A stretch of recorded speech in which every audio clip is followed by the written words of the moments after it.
Hey everybody, DopDoper here. After a very long delay, we have finally seen the new 65th episode of Skibidi Toilets. Dafuk seems to be taking more and more time and effort with each new episode, and understandably so.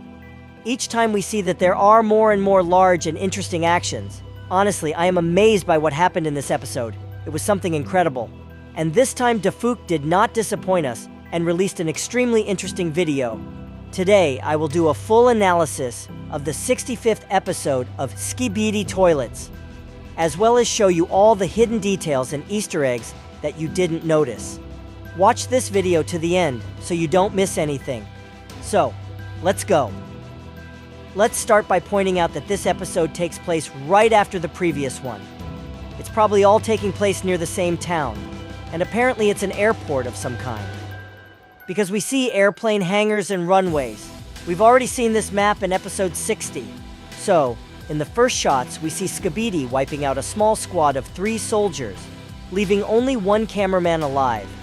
I guess this Skibidi policeman is satisfied that our hero is no longer resisting. It seems he was instructed to leave 1 cameraman alive so that he could record everything that happens here. After all, as we remember, all cameramen are linked through their camera. The management can watch everything that happens. Let's take a closer look at this cop. He looks a lot like this Skibidi mutant. Apparently he's been promoted since then and has become the chief of police. Along with the promotion, he's gotten a lot of new upgrades. Let's not talk about the improvements that we have seen on other toilets. Let's see what he has new. First of all, we are presented with his ability to throw huge spears from these cannons. This can be understood by the last harpoon that remained in the gun. However, we only saw 2 fired projectiles at the beginning. I wonder who the first shot went at.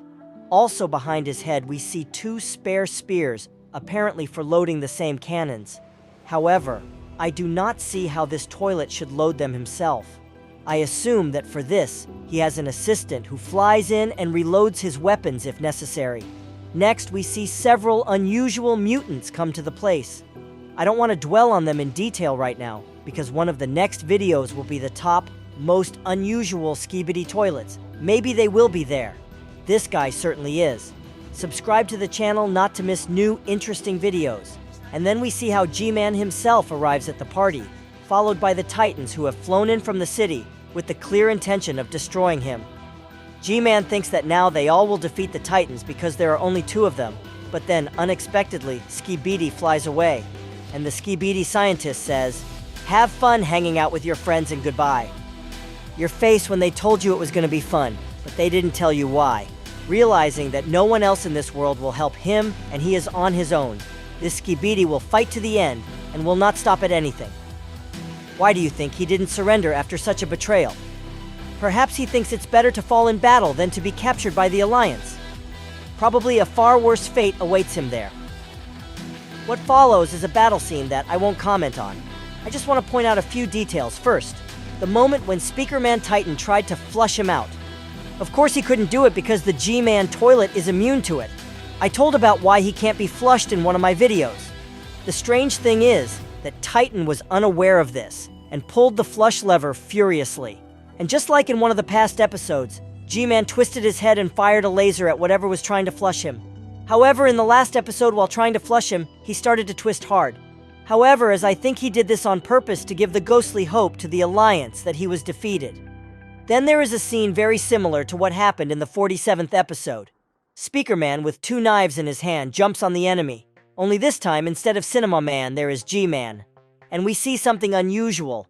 At the place where the toilet's eyes were supposedly, electric sparks are shining. And when he's finally weakened, cameraman incinerates him with his core. And then we get a terrible secret. It wasn't G-Man. Instead, we see a mutant with special prosthetic that had a mask on. These prosthetics mimicked facial expressions. For example, these things move his eyebrows. And it's really sad to realize that all this time, the Titans have been chasing someone who apparently doesn't exist. I assumed there was something wrong with the G-Man toilet. To start with, in episode 3, we were shown Skibidi taking over and then trying to turn into their own kind. However, they failed, because in episode 5, we see him in his normal condition, as if nothing happened. Maybe he ran away from them after that experiment. But in the 6th episode, we are shown that the mutants captured him again and started to turn him into his own kind. And in the next episode, a huge G-Man toilet comes out to us. But in episode 8, we are shown this something that looks remotely like him. I now have a hunch that the toilets didn't manage to turn G-Man into himself with this Skibidi device, and he escaped from them. But after all these experiments, his appearance was corrupted. However, the toilets made an exact copy of him and put him as a leader who doesn't really exist. And the real G-Man ended up staying in his corrupted human form, but still in his mind. And he's probably in some sort of alliance headquarters and is one of the people in charge. And that's the highly unexpected turn that happened today. And after the Titans realized the situation they were in, a lot of kamikazes started flying at them from above. We've seen one of them before. Here he is. 2 of them are carrying some barrels. Judging by the colors here is some kind of flammable mixture, and this mutant has acid in the yellow barrels.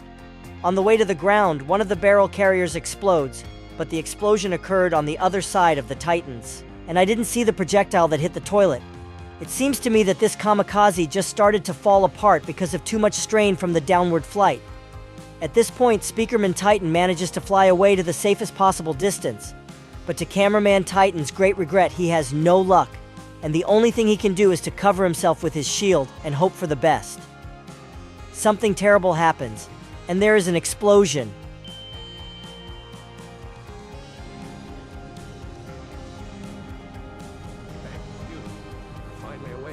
It was so powerful that the operator was thrown to the 3rd hangar. And a second earlier, we had seen everything from the roof near the 1st hangar. It was actually at this point that it hit me. Remember how in the last episode we saw the trap sign made by Dafuk on the screen? What if that sign was made to alert the Titans not to this kamikaze? What if the agent was trying to say that the fake G-Man was trying to trick them, and that this is what the real trap is? What do you think? Write about it in the comments. Here the same agent Dafuk reappears in front of us, in the red car we saw last episode. Something tells me that he is not very happy with what happened, because he already warned the Alliance not to come here. But let's be honest, no one expected this to happen. In the final scene, we are shown a crippled cameraman Titan. We see the life in his camera fading away. It no longer shines as brightly as before, and dims with each passing second. We see a lot of electrical sparks all over his body, which tells us that there is extensive damage all over his body. We can also see that the hand he was holding the shield in is missing. This has actually happened to the Titan before, in episode 20, when he was hit by a kamikaze. We also don't see any blood spatter in the area, just wires and electrical sparks. It's likely that the Titans are pure robots after all. However, we can definitely say that they have their own intellect and behave exactly like living beings. In the final shots, our Titan points a finger at them, indicating that he's not doing well. Yeah, who would have thought? That's a very sad moment for the episode to end on. I really hope that even with such extensive damage to our friend, he can be repaired, and we will see him in good condition again. However, I wouldn't be so sure about that. After all this, the Titans are clearly weakened and will not be able to put up much resistance. Probably in the next episode, we will see Skibidi toilets take on the exhausted Titans.